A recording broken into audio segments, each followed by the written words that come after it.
going on? I'm Kurosios, bringing you a list of 6 really awesome companion pets that you can obtain in Classic WoW. Now, as you may know, companions have been kind of a mania with me for a while, forever, but especially in Classic, so I am really excited to make a video about them. And some of these you might know, others you might not, but hey, talking about it will be a fun time either way, so let's get right into it. Number 6, the Prairie Chicken.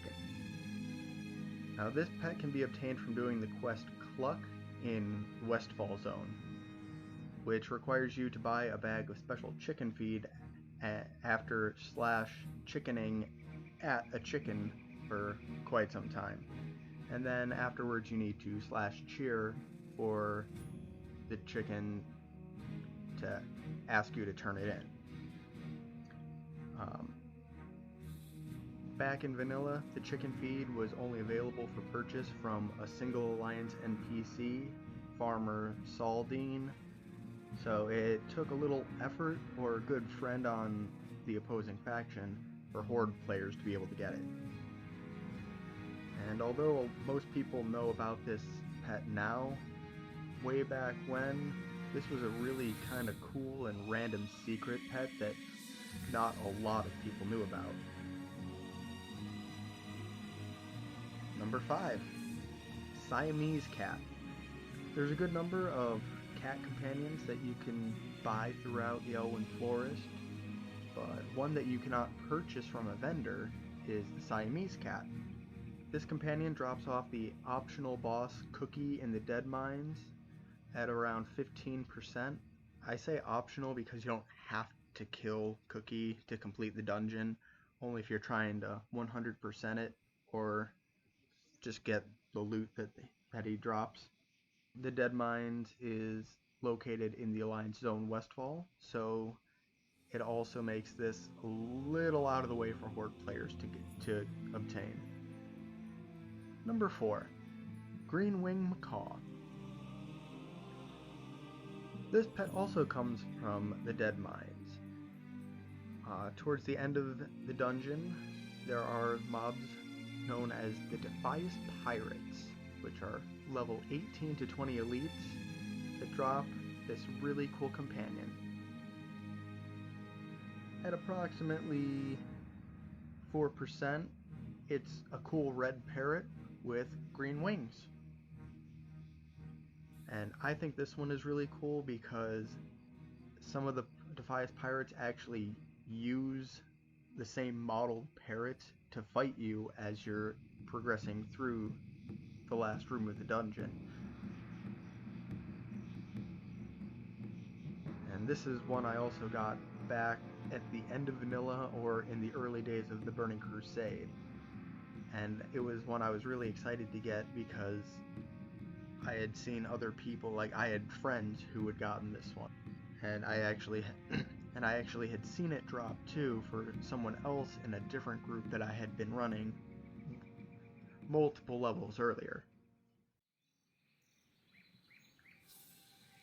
Number 3, Lifelike Mechanical Toad. Now this companion is kind of special because you have to craft it using engineering. The schematics drop off various bosses and higher level mobs throughout the world, all of which have a less than 2% chance for this to drop. The highest drop rate I could find was about 1.9%, and that is off the 4 Dragons of Nightmare. I will have their names on screen because I cannot pronounce some of them. But if you do manage to get these schematics and you want to make it yourself, you're going to need an engineering skill of at least 265, and then you're going to need 1 living essence, 4 thorium widgets, 1 gold power core, and 1 rugged leather. Number 2, the Disgusting Oozling.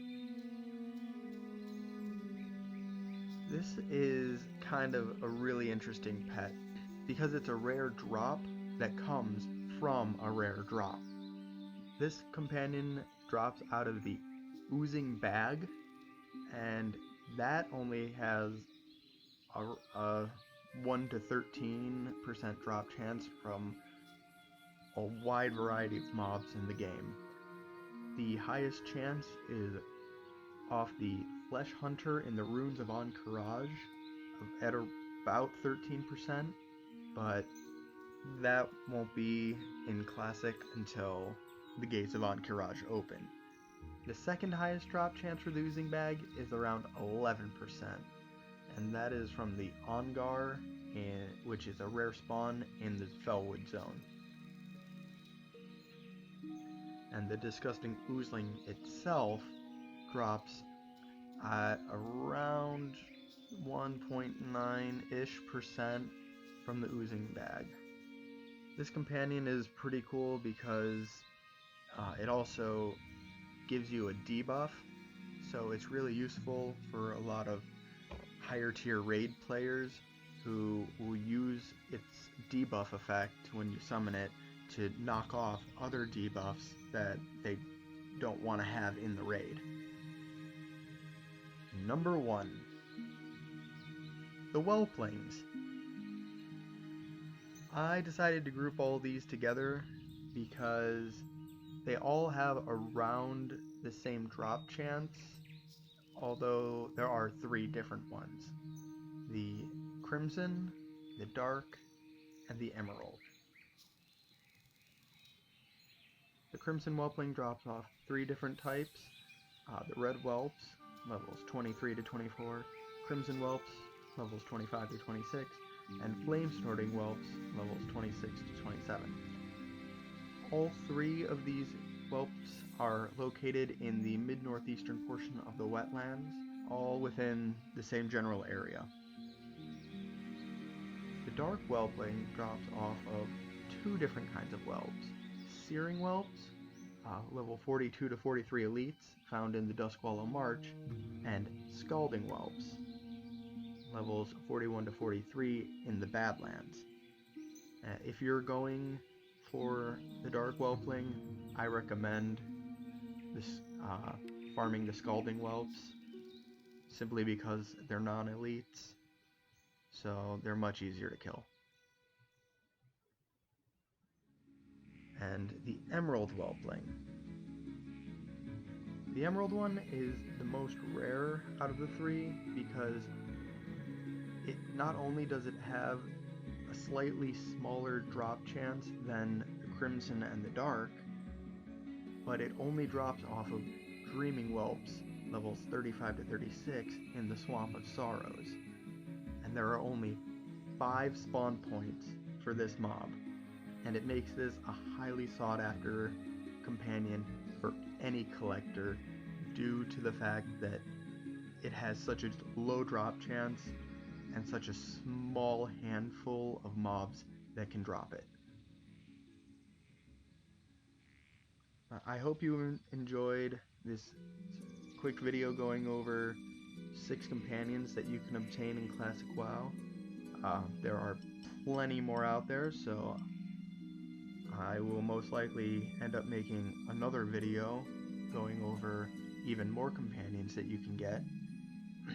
I know a lot of the ones that I've talked about in this video were mostly drops, but there are a lot of other cool rare pets that you can get from vendors or other craftables.